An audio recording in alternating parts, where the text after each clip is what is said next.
everybody, welcome to another episode of the Creators Outlet. As always, please subscribe, comment, and share.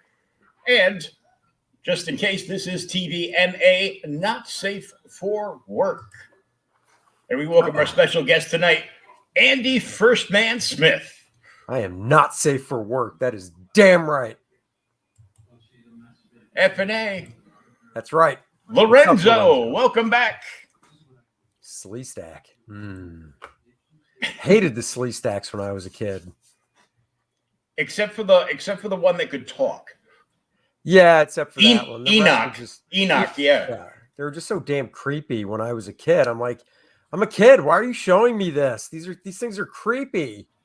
They were lizard zombies before we got George Romero in the picture, and he gave us real ones.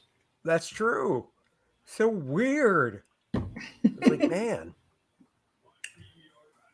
Very cool. So, welcome to the show. Why don't you give us some background on yourself of your career? I know it's been very lengthy in the publishing industry so far. Yeah, I started drawing comics professionally for DC in 1991. So in this past May, a couple months ago, I hit my 30th anniversary working in the business. And man, I tell you, it really does feel like yesterday. I can still remember starting on that first script with the blank page in front of me and having a little anxiety going on. And years later, I realized I had anxiety issues. Who knew?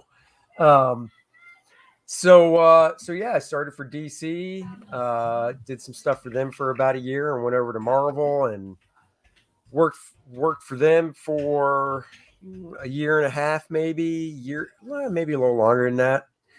And jumped over to Image and worked for my buddy Bart Sears for Ominous Press. The first go around, that was in 93. I moved up there fall of 93. So in Syracuse, that is, from Florida. So that was fun going from nice warm weather to the freezing Syracuse. But it all worked out. I got to, I met I went to college there. Did you really? It's a great college. I mean, I've been to games at the Dome.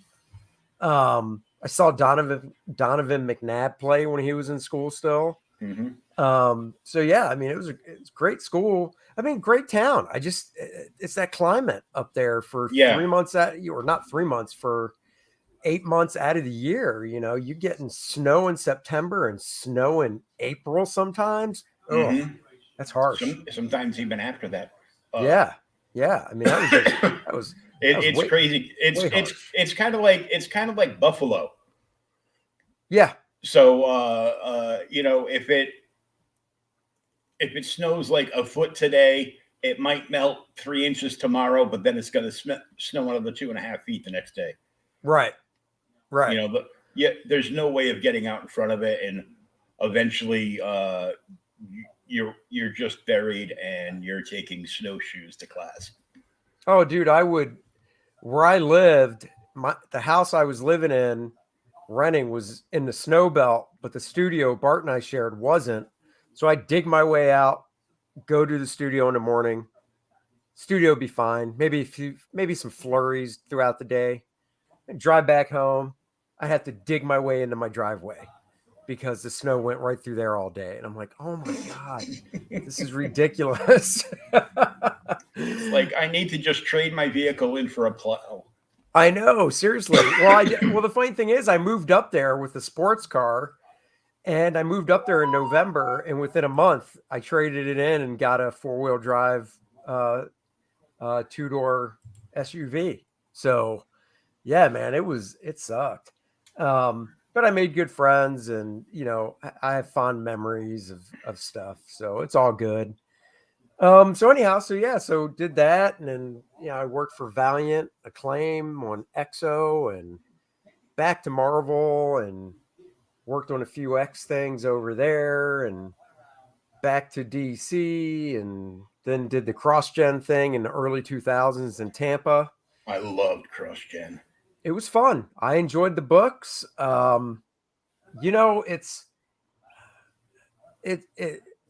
I can't definitively say, God, I wish it was still happening because it was such good times.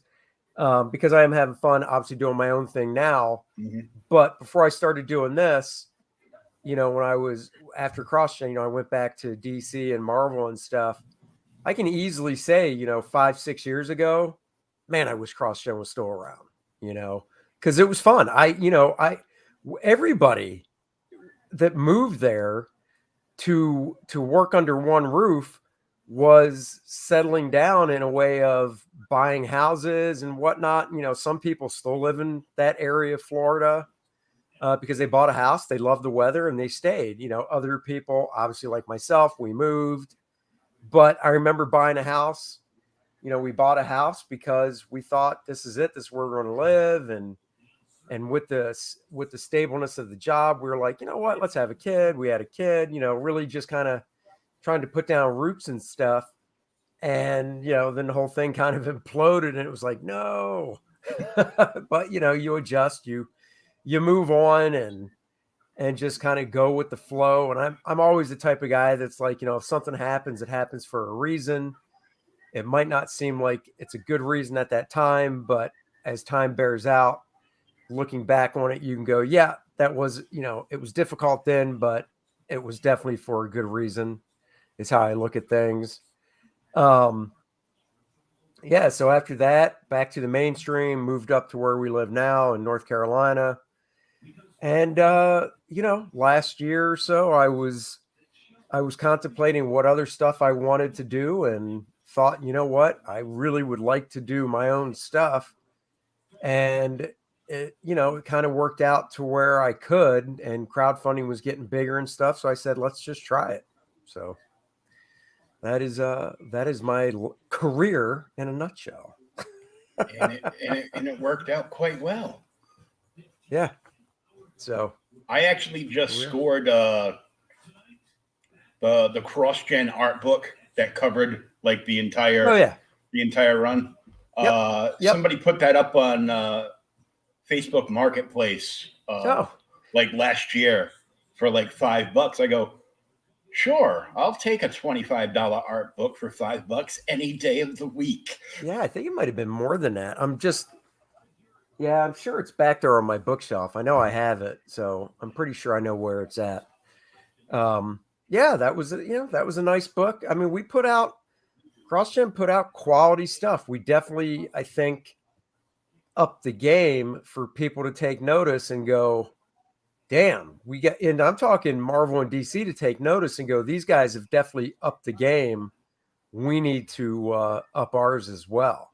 And I think out of the 3.5-4 years the company was around, I don't believe one single book shipped late.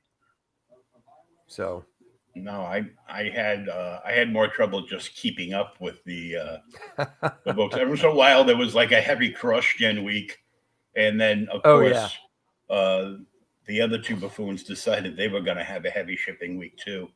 Yeah. And I was like, well, I got $100. Give me all the CrossGen and Batman, and if there's anything left over, just go until you're out of $100. There you go. Yeah, it was fun. Like I said, I have a lot of good memories there. I don't have many bad ones. I know some people would say the reverse, just because they're not, not everybody's meant to be in that studio type atmosphere, And it wasn't like in the beginning, Mark Alessi, the guy who founded the place, was a little more, I guess you could say, stringent with wanting people to be there between 8 and 5, because he was like, I don't understand. Why can't, you guys get a salary, you get vacation days, you get sick days, blah, blah, blah. I just want you to do your work between 8 and 5. If you just do a page a day, you'll be on schedule. You can go home at night, blah, blah, blah. But he didn't understand that, like that worked for me. I've always been a morning guy. And part of it was when I first got into the business, sure, I was single. Sure, I could make my own hours, but comic book artists even today are few and far between. And Mhm. all the friends I had where I lived, I was 21 years old. We were all about the same age, and they all had normal jobs, 9 to 5. So if I wanted to hang out with my friends at night and go to a bar, I should draw during the day, and then I'd go out, go to a bar, close it down, 2 a.m. We'd all get up the next day. They'd have to go to work, but I'd just have to go into a different room of the house and, shake off the hangover and get to work and rinse and repeat. But there were some guys at CrossGen that, there were some guys at CrossGen that liked to work. They'd come in at like 1 in the afternoon and stay till 2 in the morning. And it was hard for Mark to wrap his head around that, but eventually he did. After a few months, he realized, you know what? If this is what it takes for these guys to get their work done, as long as the books come out on time, whatever. I just, it basically got to a point where it was like, I want to make sure I see people in here at some point between 8 and 5. Because, Mark would get there around 8 or 9 and he'd stay till 6 or 7. But he wanted to at least see everybody's face in that window so he can at least be like, okay, I know you're here, whatever. All right, I'm out at 6:30. Whatever, guys, you want to hang out till 2 a.m., knock your socks off, because we all had key cards and stuff. And, and there was a bunch of people. It wasn't like one or two. I'd say there was 30% of the art staff would work those nutty hours, if not maybe 40%. So, to each their own. I like getting in around 7 o'clock and leaving around 6. So that's my thing, or was my thing. So now your thing is just to do it at home. Yeah. Well, and out of 30 years doing it for a living, you got those 3 years in studio, and then I shared a studio with a couple other artists just on my own. We'd be like, hey, you want to rent some studio space so we don't have to work by ourselves? Yeah, let's do it. So I did that in the early 90s for a couple years. I'd say in total, probably 6 years of my career, I've worked out of the house where I drove somewhere. But, 24 years, it's just going to a different part of the house and sitting down and doing it. So, yeah, I don't mind it. I met your friend Bart many moons ago. Oh, when he was in the art department at Hasbro. Oh, wow. Yeah, long time ago. He used to come into my LCS because the manager at the time, now the owner, used to work at Hasbro, and he knew him from working on the lines and doing the original, breakout 3 3/4 Joe lines and everything. Yep. And back in the day, would it be like, okay, we're done with this stuff. Hey, you go throw this in the trash. Right. The original Joe paintings. Oh yeah. And if we were smart, the trash was the back of our car. Yeah, I know a few. I do know a few of those pieces survived. I mean, I know Bart doesn't have any. I've seen a couple Cops designs that he did that were on Heritage. Heritage puts up great scans of artwork. So I actually saved JPEGs of them because I was like, oh my God, these are fantastic. I wish I would have known when the auctions were live, because I might have been like, oh, let's see if I could bid on one, because it would have been fun to be able to own a piece of that stuff. Oh, yeah. But yeah, that stuff was, I mean, I remember Bart would tell me, because I didn't know him then. I didn't meet him until 1990. But he'd tell me how, that stuff would just get chucked. And I'm like, oh my God. Because it's confidential. Yeah. Can't let those designs out. And it's like, well, come on. After the toys are released, who gives a shit? Put them out there. Yeah, he used to come into the shop with like a couple other guys from Hasbro. Yeah. And they would just be looking around for source material ideas and some of the books. So they come in and pick up some of the most recent, releases for G.I. Joe, so they could get to get the juices flowing and everything. Yeah. That's awesome. Wow. I'll have to tell him that. I talked to him earlier today too. So that's I funny. just came by his in early I think in early Brutes and Babes, where he released it, and it wasn't in book form. It was like in oversized postcard form. That one. Yeah. Oh, I remember. I found that one. I go, what are they doing with this? He goes, oh, they're trying something new. I go, I don't think it's working, but it's cool art from Bart, so I don't care. I remember I remember being at his mom's garage stuffing all those. So we put all those. There was no. Oh, the printer does it. No, the printer sends us all the material, and we had to separate it all into the separate cards and that fold over cover. Stuff them all into the plastic, fold over the plastic. Oh yeah, I think my wife even came over to help one afternoon. It was, oh my God, brutal. It was brutal. It was brutal doing that. I think that he realized after that, like, yeah, we're not doing this again.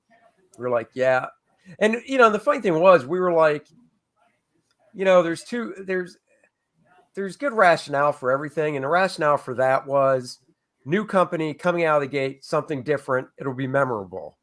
The flip side to that coin is, new company coming out of the gate, just do a comic book. So everybody, so it's new, but it's a comic book people are used to. And then maybe 3 or 4 months down the road, do that new idea. So people are already settled in and comfortable with something they're used to before you slap something that out of the box on them. So, live and learn. I still have it. Once every few years, I open it up, look at it, I go, yeah, this was cool. Don't know why I bought it now, but it's just cool. I put it back in there, and it goes at the end of the box. Well, it's a story on one side, and then character bio stuff on the other side. Yeah, so. It was a cool idea, and probably like way ahead of its time, Yeah, I think something like that now, especially with crowdfunding campaigns, something like that as a stretch goal would probably be cool. Yeah, I wouldn't do it as a standalone campaign with that format, but I think as a stretch goal, that could be cool. Yeah, and tell a story that way. As long as you didn't have to box them all up into that little plastic thing. Yeah, you can just have somebody put them in a bag and seal it. Exactly. I think putting them in a bag with a backboard, because I still go to obviously I still go to shows, but I go to shows, and on a normal year, normal show schedule, so obviously not these past two, I'd say I probably do 10 shows a year. 9 or 10, and I'd say at least 2 of them, if I'm going through $1 box or $2 box, I'll see it, and it'll still be in that plastic case. I mean, the case is a little flattened some, of course, but I tell you what, those cards inside are in nice shape because that case was sturdy. So, oh yeah, I put it like at the end of one of my boxes.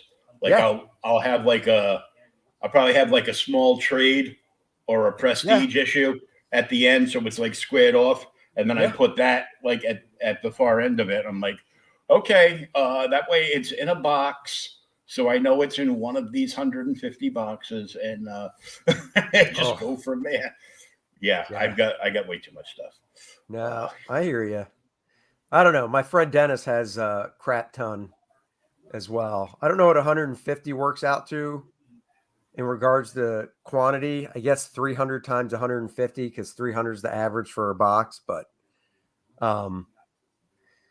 yeah, my buddy Dennis has, I guess he doesn't have that many, because I think he's in the 20,000 range of comics, 25,000 range, something like that. So, and he's got them all in the drawer boxes, so he can access them. Yeah.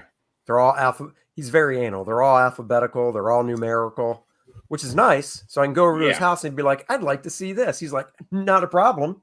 Shwook, it's right here. So yeah, I tried to do that for like the longest, not in the draw boxes, but I tried to keep everything organized But then I would, spend like $200 or $300 a week on comics. So there Right. was no It's there was very no hard way to, because yeah. before in a blink of an eye, like 4 long boxes are filled up, and now you have to tear all those boxes apart to like reorganize them. And I Yep. finally went, screw this. And I go, they're bagged, they're boarded, they're in a box, they're here. Exactly. Yeah. I mean, so I'm in between you and my friend's his name's Dennis. We do a show called the Dennis and Andy Show. And he's also a comic grader and appraiser for insurance companies and stuff. And I'm in between. So like the comics you can kind of see behind me, they're in drawer boxes. They're alphabetized. But if you go to like the A section, it's not alphabetized. So it might be Amazing Spider-Man, and then after that it might be Alpha Flight, which is not alphabetized correctly. You know what I mean? So I have the A's and then I have the B's. But the A's are all together. Yeah. Yeah. So that's why I said I'm between you and Dennis, because Dennis is straight up. You go to the A's, it is alphabetized. It is numerical. It is just boom, boom, boom. So yeah. So, I can find my stuff, and I don't have nearly as much. I've got 1, 2, 3, 4, 5, 15, 20. I've got like 22 long boxes, so I don't have that many. So, well, I plan on getting rid of at least 50 boxes. oof. See, that's hard, man. Because like I tell myself, all right, you're going to go through once a year. I tell myself you're going to go through your stuff. You're going to fill up at least one long box to get rid of. And by the time I'm done, I have like not even a quarter of a long box. So I'm just like, no, sure, I haven't looked at it in a year, but no, I can't part with it. Put it right back. There was a lot of stuff I read that I liked and I wanted to keep, and I'm like, I don't need it. I read it. Right. I know it. It's in the back. It's in the back of my head, because there's nothing in my head that isn't a useless fact. Usually about science fiction and comic books. And yeah, but see, I did sometimes that that's one and too. the same. I did that to the extent of going, you know what? I can get rid of this 6-issue miniseries, get the trade paperback, which is a lot thinner because there's no ads, throw it on my bookshelf. But now I'm kicking myself for a few things because I did it with the first Punisher miniseries. And now the first Punisher miniseries has gone up in value a lot. And I'm like, son of a bitch, I had those. They were all near mint. When I got rid of them, they weren't worth a damn. So I didn't get anything for them because they weren't worth a damn. And now I go to a show and I see like the whole set for like $150. I'm like, oh, you got to be kidding me.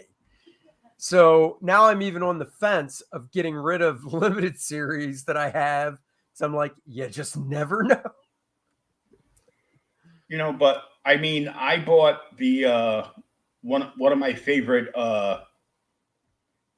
just one of my favorite X-Men stories is the Age of Apocalypse line. Oh yeah. And I scored the omnibus for that for $20 off of Facebook. Wow, that's awesome. And I came across my entire run, including all the runoff issues from the other X titles I wasn't collecting. Yeah. And but I'm like, well, I gotta have them all. And now it's killing me because now Hasbro's releasing all those action figures, and I'm like, but I don't want to spend $225 on a set of Marvel Legends figures, most of which aren't even from that set, just to put together Sugar Man. Right. I can just take a Mr. Potato Head and mess around with it with some modeling clay and just be a big Sugar Head. So I'm fine with that. But yeah. Yeah, and see, that's the funny thing is I don't collect a lot of action figures, but when I do, and they come with that stupid body part to build a figure, I'm just like, I don't want it. It's just going to go to waste. So I try to find figures at conventions that are loose because, dealers will crack some so they can build the figure and sell the figure for more. And then they'll sell the loose figure. And I'm like, I'd rather buy the loose figure because then I don't even feel guilty about throwing the card and stuff away in the plastic. It's just a little plastic bag that they put it in. I don't mind chucking that. It's a sandwich bag, and I got the figure I want without the extra garbage. So Yeah. Like I've got a bunch of the early Marvel Legends, right. and I sold off a couple of them because I'm like, I don't really care about these. And everybody's like, goes, oh, do you have like series 1 and 2? I go, I've got series 1 through 4. He goes, oh, you want to sell me your Ghost Rider? I go, yeah, I don't think so. Yeah. He goes, why Yeah. not? I go, well, because they just released Dark Star, so now I can put together the entire run of the first Champion series Right. Right. in Yep. action figure, and I actually own all those books. They're not in mint condition. They were well loved, but Yeah. Well, I mean, I bought them out of an antique store for like $2 a piece. when I buy comics, there are certain books I have that are in really nice condition. But then there are books I just want, and as long as it's complete, I don't care. And I picked up like Submariner #1 from back in the day that John Buscema did. Mm-hmm. It's complete. It's not in great shape. I think I paid $30 for it, but I don't care because it's a Submariner #1. I love that run by John Buscema. I've got the reprints in Tales to Astonish or whichever one they reprinted it. And now I got a #1 that's been well read, but it's mine. But then there are other books that I do want, like a nice 8.9.0 and honestly, if it's a book like that, I'd rather either, I don't mind. I thought I'd never buy slab books, and now I've probably got 10 or 12 of them. And, but I don't mind because I have either reprints of them. Well, that's just it. I have reprints of them. So I can look at those, and the slab one is, it's worth more. And I was telling my wife, I'm like, this book, and this doesn't hold true for everything. You just don't go buy a brand new book off the stands and go, I'm going to get it slabbed. And 100 years, 20 years from now, it's worth something. Well, not really. You'd be surprised. There's all those people but that get everything slabbed, which is why both those companies, CGC and CBCS, are always like so far behind. Yeah. Because like, you have all the pretty covers come out, and oh no, I hear you. But I got like I've had the book for years, and I got it slabbed last year. I had the first appearance of the Avengers for a long time. Avengers 57, whatever it is. I had it forever. And I'm like, I think I should get this slab because they put out a reprint. So I did, and it came back at an 8.0. And I'm like, all right, that book's just going to continue to go up in value. So like the few, I only have a few, but the few that I have slabbed, I know for a fact that if I give them to my daughter and she hangs on to them, till she's my age or older, and if she does something with them, they're just going to go up in value. I mean, she's not going to retire off of the ones I have, but they're going to go up in value. So when she finally does something with them, it'll be good for her. So yeah, I've only got a few. I jumped on an All-Star Squadron #1 because it was signed by Jerry Ordway. Nice. It's like, I think it's like an 8.0, 8.0, Yeah. 8.5, something like that. I'm a fan of Lucio Perez, and I'm even a bigger fan of Vampirella. I can't imagine why. And when they did the Vampirella versus the Reanimator, yeah, which they did, the interiors were done in a brilliant way, so it was great. But they did he did this killer virgin variant for the first cover, and it's her holding up like the goblet of blood.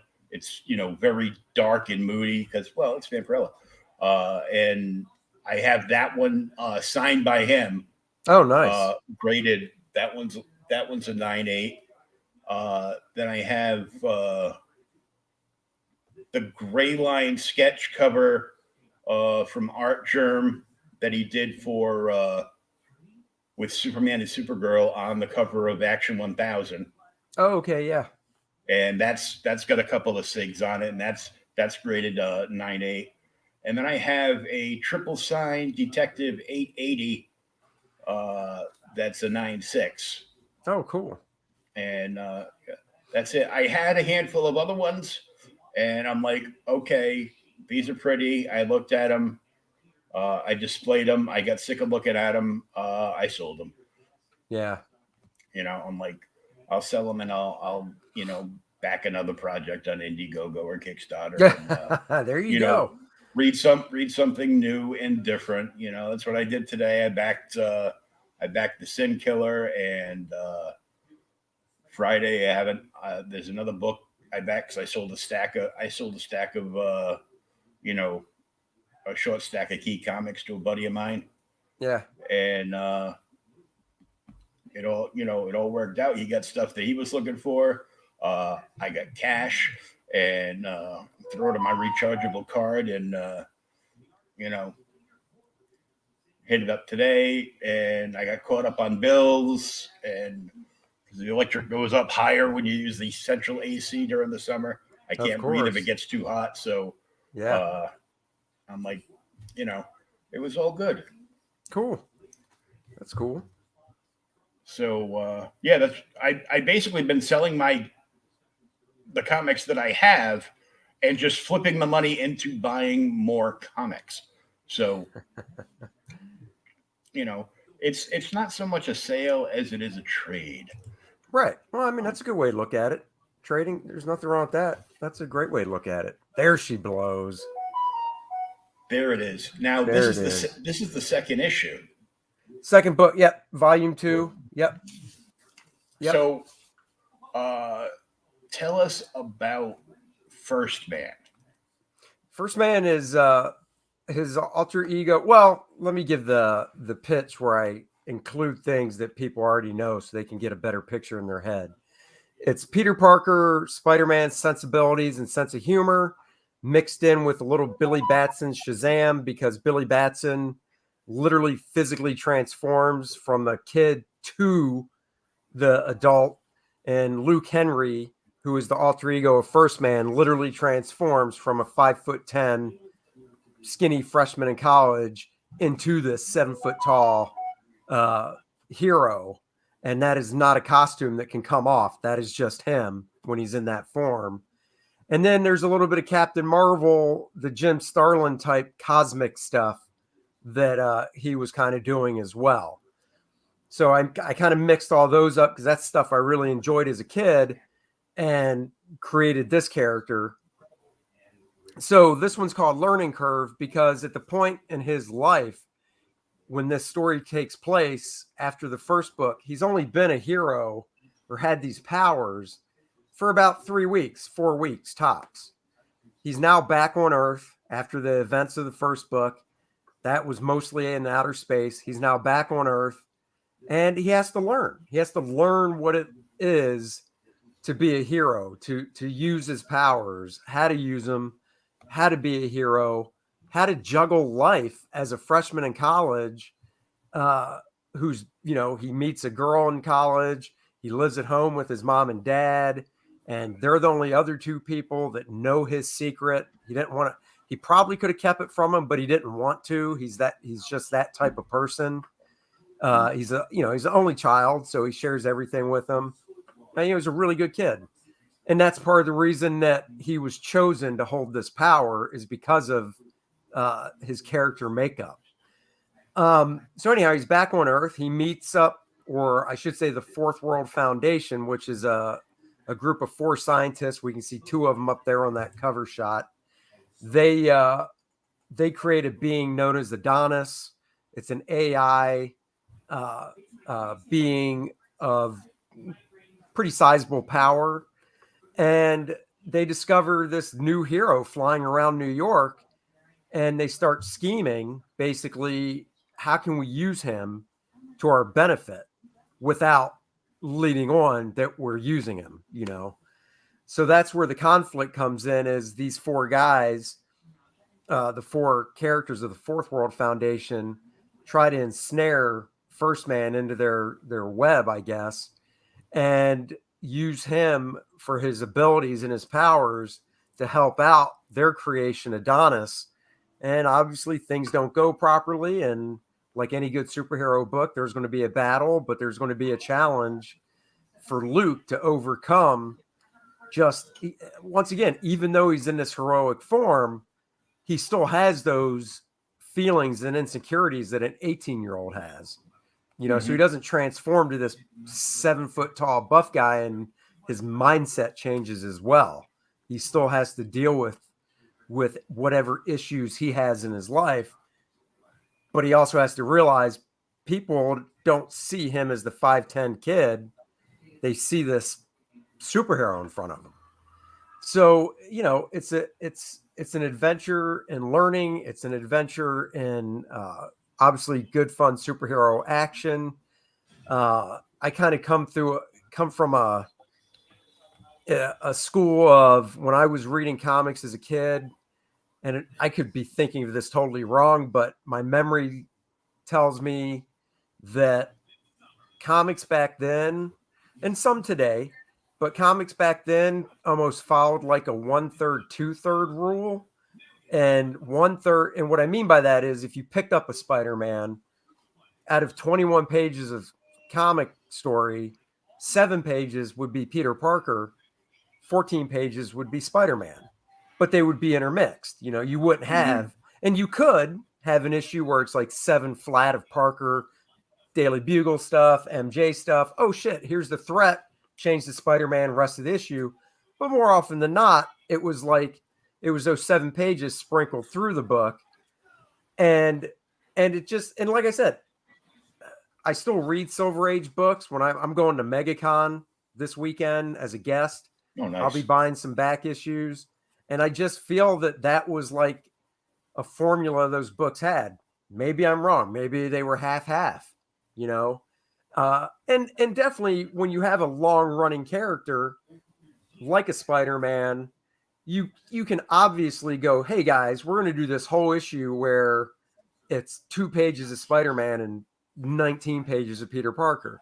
But that's a nice breather when you do a book a month for, 12 months and then years and so on and so forth. But when I'm doing basically a book every 7 or 8 months, and it's bigger than 21 pages, I'm going to try and stick to that rule of thumb of, for me and, my co-writers on the same page with it, of let's do some Luke Henry stuff, get some nice human story in here, backstory with Luke Henry. But I think we can do that in 1/3 of the book, and then the other 2/3 can be the superhero stuff. And like I said, it's intermixed. So it's not front loaded or back loaded either way. So that's that's kind of like our philosophy on constructing these stories. Because if I'm buying a book titled Spider-Man, I don't want to pick it up and go, oh, he's on the last page. That's cool. All right. Because then it's like, it should be called Peter Parker. Yeah. So. Well, one used to be. Well, right. It was Peter Parker, the Spectacular Spider-Man, but you know what I mean. So yeah, and I'm old enough to remember buying that off the spinner rack when it first came out. So do I. I think I still have issue 1 off the spinner rack.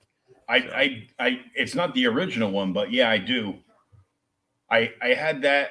I go through phases with buying. Like, you remember like the classic ads that were like the in-house ads for like Marvel and DC, and there was always a book there. Go, that looks so cool.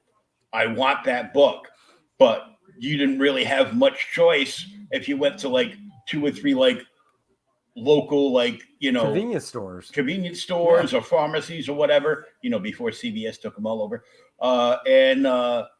You hit like 2 or 3 spinner racks, every month, and you couldn't find this one book that they kept advertising, and you're like, and so I went on a tear for before I fell ill for about, I say for like a good year and a half, buying these books, some of which I knew nothing about. Like DC had a book called Justice Inc. Oh yeah. Yep. And I saw the first issue, and the cover looked cool as hell. Mm-hmm. The book, and turns out not so much. But Dynamite got a hold of it because it was a free, it was an open source property, and they did their version. So, somewhere in a box, I've got the original one from DC, and then the Dynamite, version. If I want to, Yeah, display like a couple of cool covers. But sure. yes, so I was going on a big thing for that, and also buying before they went up again for like the millionth time, buying some very nice silver and bronze age X stuff. So Oh yeah. you know Oh yeah.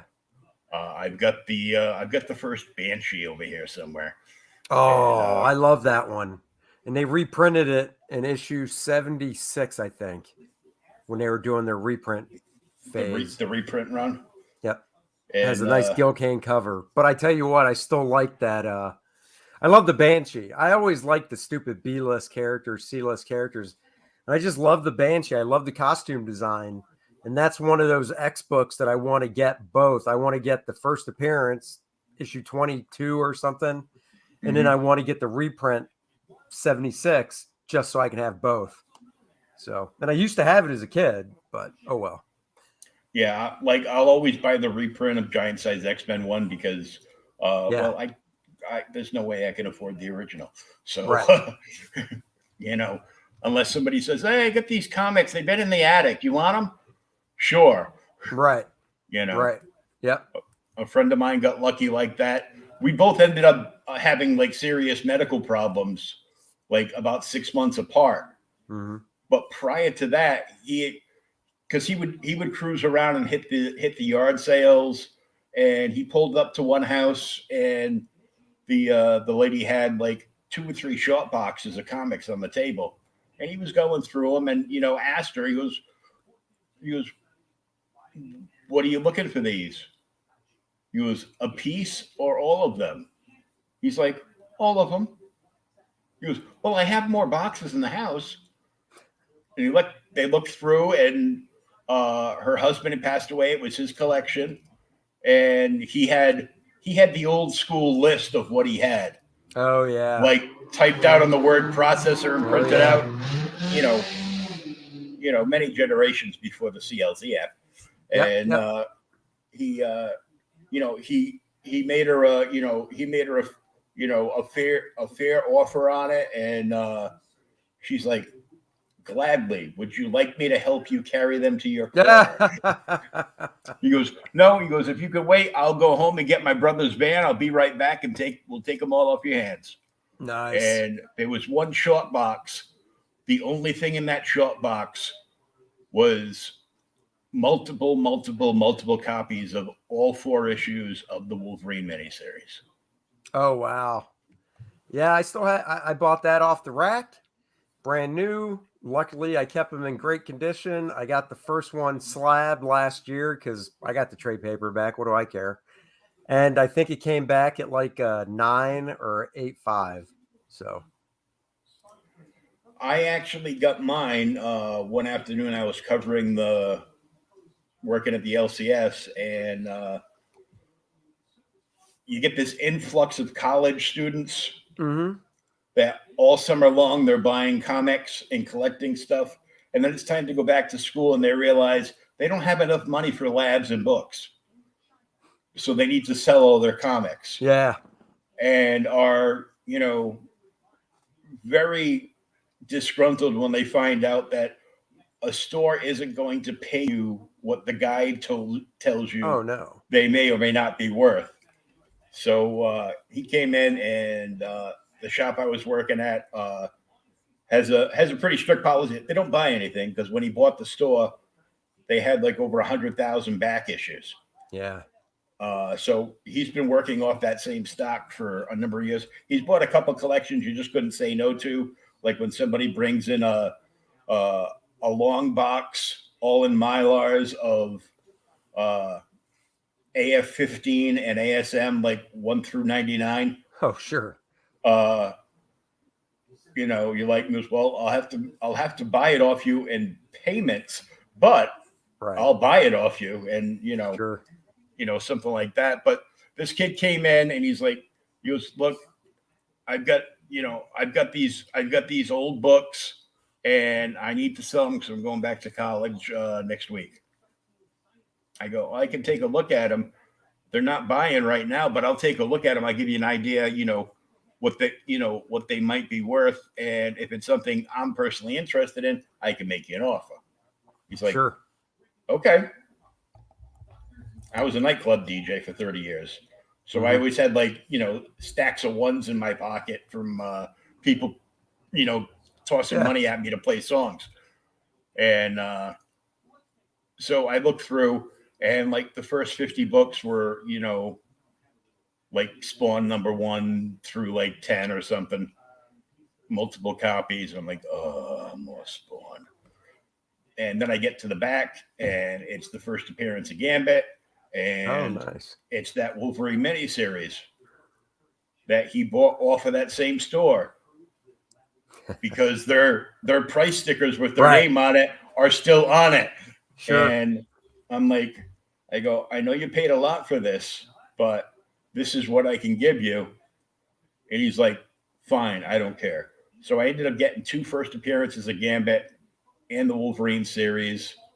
I called the owner and I'm like, I know you don't buy anything, but I bought stuff on your behalf. And since I bought it in your store, I'm keeping the good stuff, but you've got a half a box of Spawn and like 50 back issues of X-Men that I didn't need.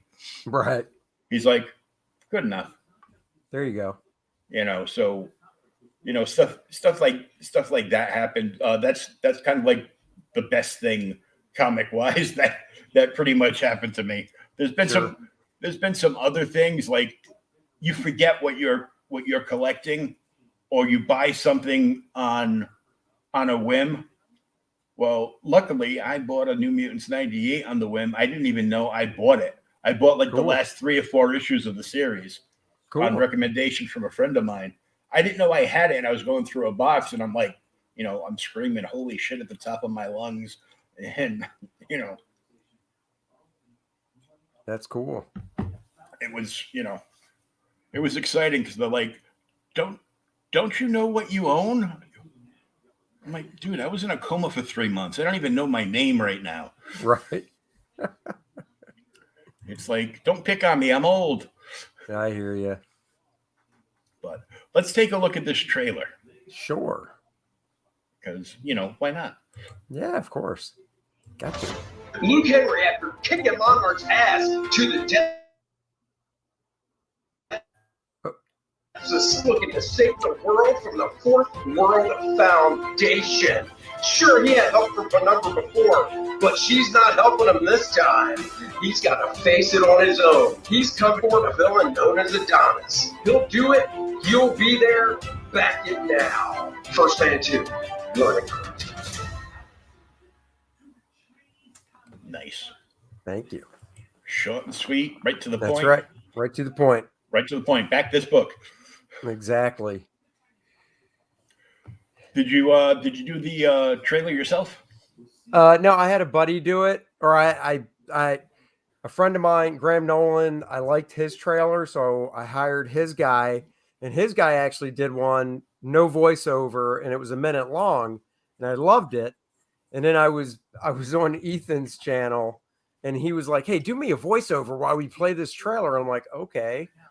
So he played the minute-long trailer, and I just riffed.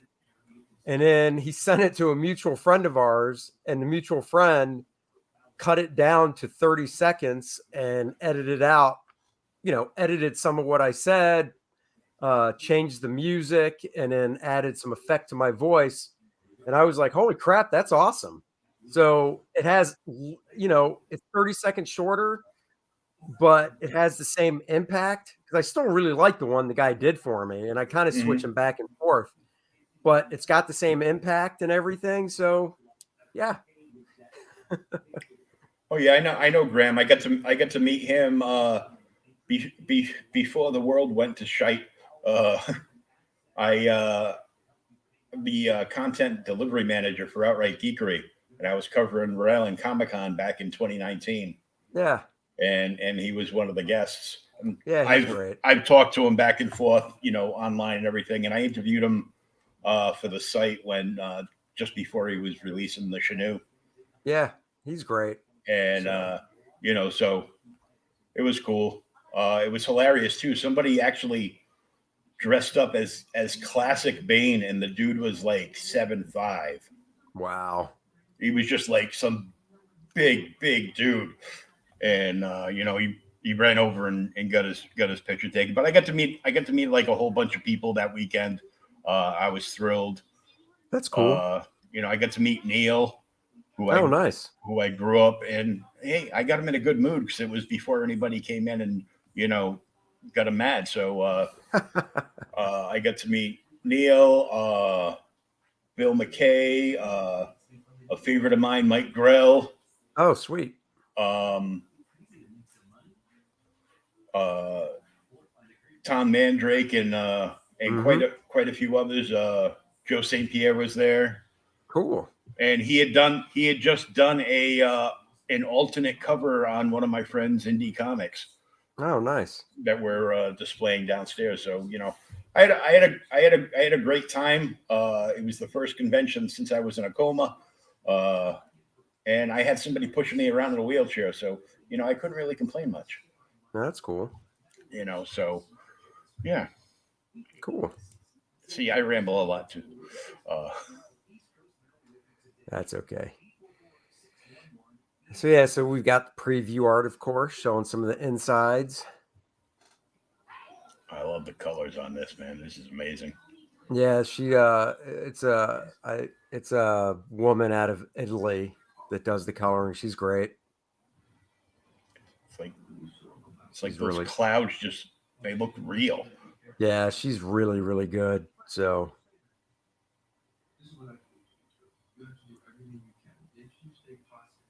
two-page spread, which with Indiegogo it looks smaller, but it's a two-page spread. So. It's a two-page spread that we crunch down into like this little piece. Exactly. They don't mess around with the width. You've got certain width to work with. So if it's a two-page spread, it doesn't matter. Yeah. It'll be there, but it'll be crunched down a little bit. Yeah, just a little bit.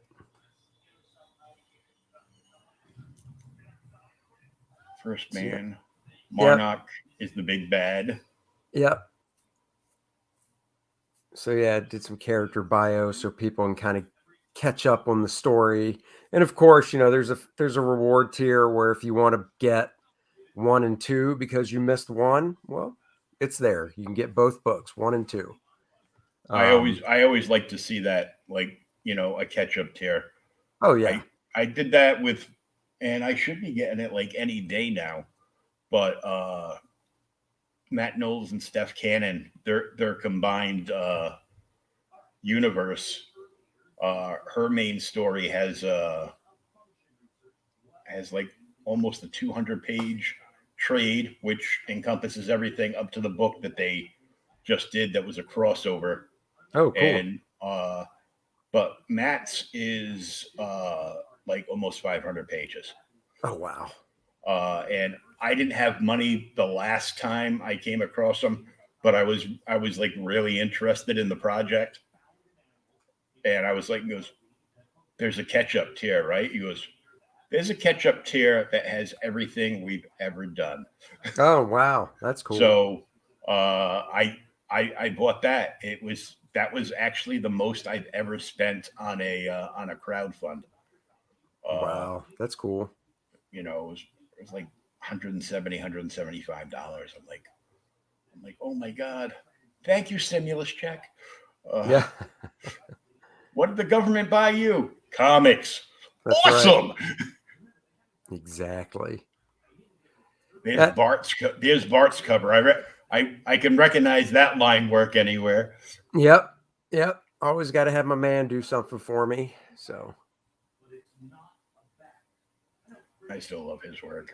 Yep, so do I. The parody ad is back too. Yep, I did one in the first book. Had to bring one back. New one, of course. All new material. This is awesome because this is my childhood right here. Same here. Except it would have been like Batman and Robin or Spider-Man or the Hulk or something. Yeah, that's why I did it, because I got into the business too late. As I say, I got in when they stopped doing those, and I was like, damn it. So now I have a chance to do my own. So I try to do them in a throwback retro style and everything. So.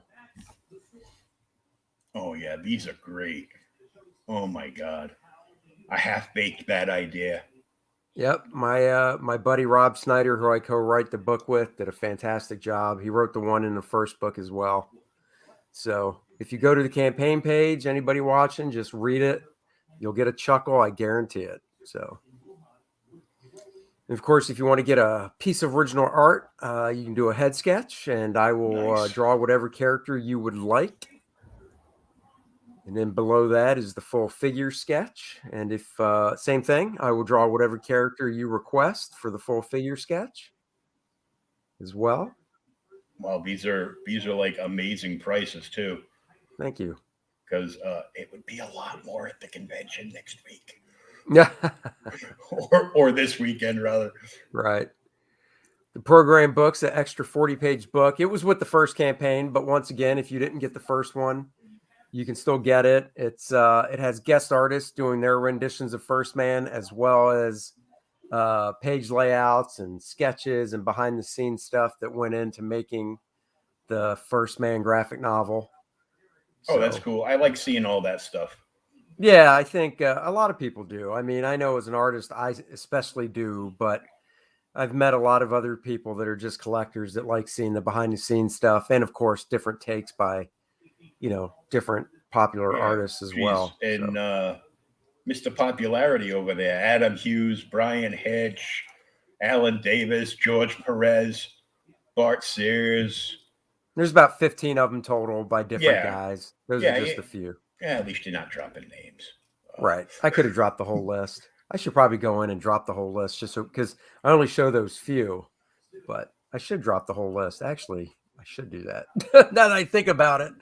Edit that in. Put all the names in blocked out, and typing the names in is easy. Showing all the artwork would take up too much space. Gotta leave something for the imagination. Yeah, that would be too much space. You just add the names. That's right. Yeah, I just I just got a piece of art from George last year, and I'm thrilled because I'm like, oh, nice. I got him and Mark to both sign it. So oh, sweet. Sweet. Yeah, so I got the 4x6 trading card, double-sided, everybody's going to get. Nice. The metal bookmark featuring Penumbra, everybody's going to get one of those now. Cool. And like I said, it's nice and metal, it's shiny, it's heavy. And the mini print is the next stretch goal, and I'm working on the mini print now. And then more story pages and so on and so forth. So very cool. Thanks.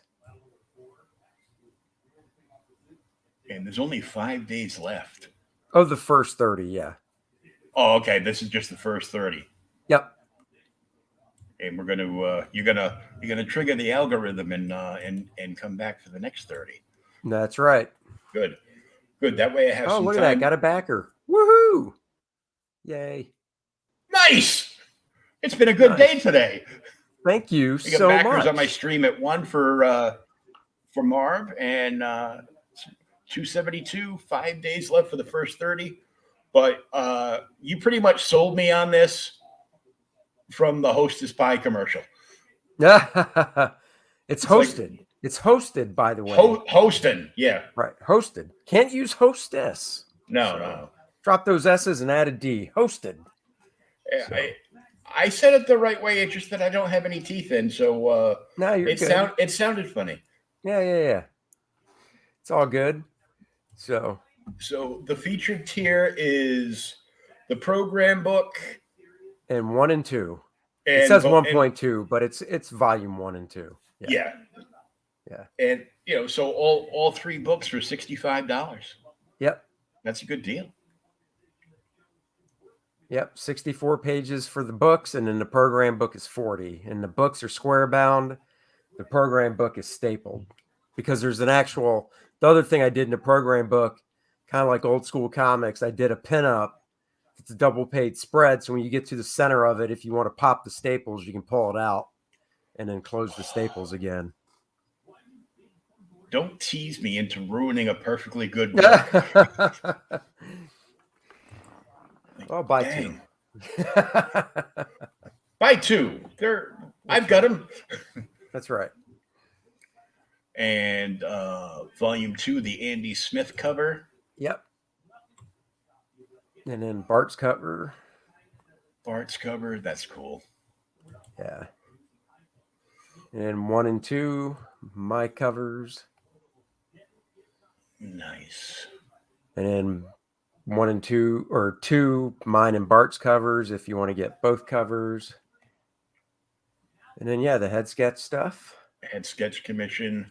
There is the fabulous bundle, which is everything, which is Bart's variant covers from 1 and 2, my covers for 1 and 2, and the program book. So 5 things. You know, still not bad. Now, how many pages is this now? The book itself is 64. 64 pages. Yeah, that's a nice fat graphic novel. Yeah.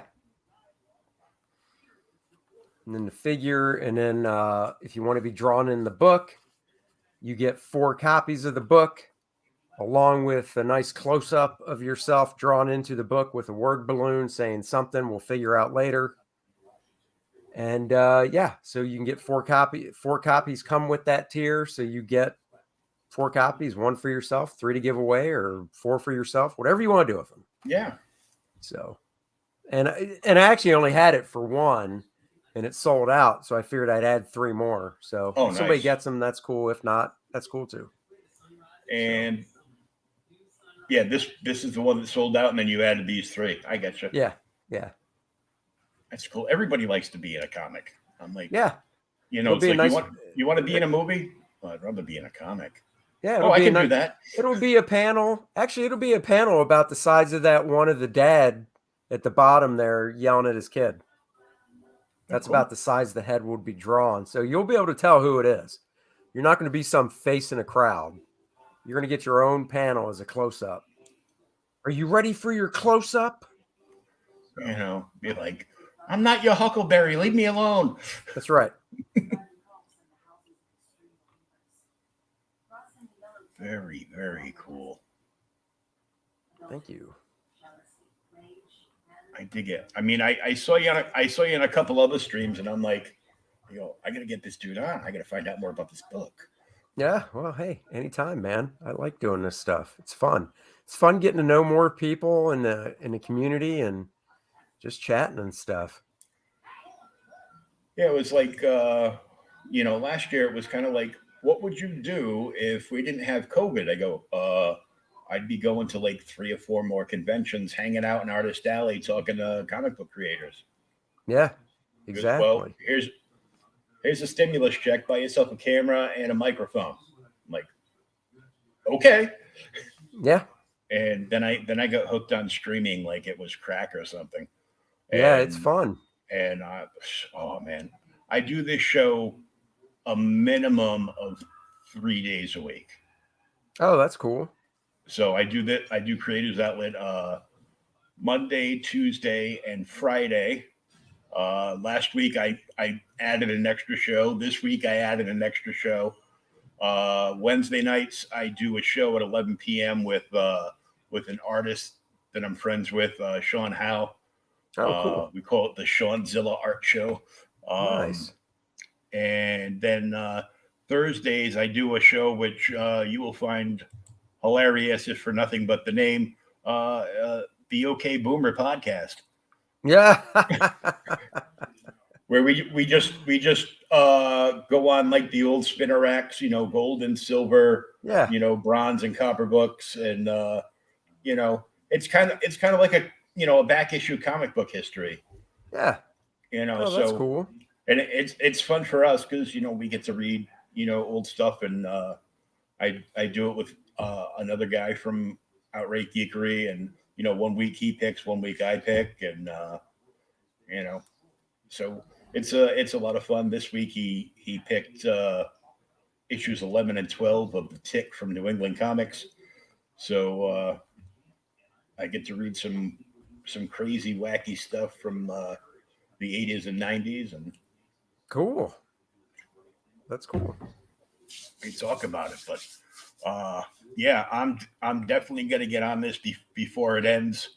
Thank you. You got me with that parody ad. Yeah, That I saw that. I'm like, oh, it's funny too. You got to give it a read. It is so good. Rob did a great job with the text dialogue and stuff. It's the premise and everything. So yeah, it's good. It looks great. The colors are popping, like I said, and I mean, there's you know there's no touch in the art. I mean, you get Thank yourself you. and a few friends of some notoriety lending a hand on covers and stuff. So I mean, it's a great project. Thank you. I really appreciate that. It is people say dream come true, but after doing Marvel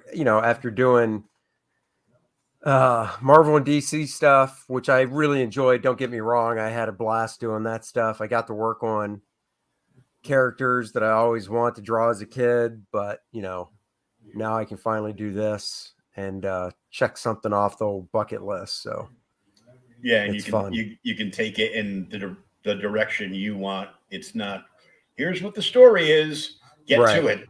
Exactly. Exactly. You have creative control on everything, and it looks very cool. This Thank is between that ad and the tip of the hat to Shazam, or as I like to call him, the original Captain Marvel. It is, but because I throw in that other Captain Marvel cosmic in the bowl to mix it all around, I do say Shazam. Now, if it wasn't for that, I would just say Captain Marvel and leave it at that for the DC one, but I don't want to confuse people, so yeah. So I mean, this is great, and you're doing really well. 272 backers. 326% of goal. That's not bad for the first 30, huh? Yeah. No, I'm happy. As as my sarcasm rips in. I hear you. Cool. So how long an arc are you envisioning for First Man? Well, I mean, each book is self-contained. Cool. I do have a volume 3 planned with my buddy Rob, and we've talked about the ideas for it and stuff. So we do have a volume 3 planned for it. So, and I mean, there could be more after that, but since the time these take to do, I'm good with just looking to volume 3 after this one, and then we'll figure it out from there. Yeah, either more First Man, or you might have or something else. You might have one or two ideas still floating around of other things. Yeah. I Exactly. mean, we'll see. You've only been in the business 30 years, Yeah, that's all. That's all. God, man, 30 years. You've been in the comic business long enough to look like Yul Brynner. You're doing something good. That's right. Exactly. So I want to thank you for coming and hanging out. Thank you. Why don't you just let everybody know where they can find and follow you online on social media so they can see what you got going on? Yeah, Andy Smith Art, Twitter, Facebook, Instagram. I have a YouTube channel. Just go to YouTube, search Andy Smith, and you will find probably a thumbnail with this guy looking at you. And go to the channel, subscribe to it. I do a morning show at around 8:30 daily for about an hour where I'm talking, I'm drawing, going over old comics of mine, stuff like that. It's rather entertaining, if I do say so. The chat seems to like it. So check it out. Hit the subscribe button, because as we both know, it don't cost nothing. And it's free. Check it out. Yeah, it's free. Ring the bell, set it for all notifications. That's right. Hit that bell for notifications, all notifications. And there you go. That's where I can be found. And back first, man. Back first, man first. That's right. And we're gonna wrap this up. This will be downloaded and uploaded to my podcast platform. So a little later on tonight, this will be available anywhere you can get a podcast. Very nice. So it was great finally getting to meet you, Andy, and you too. I'll look forward to backing this book and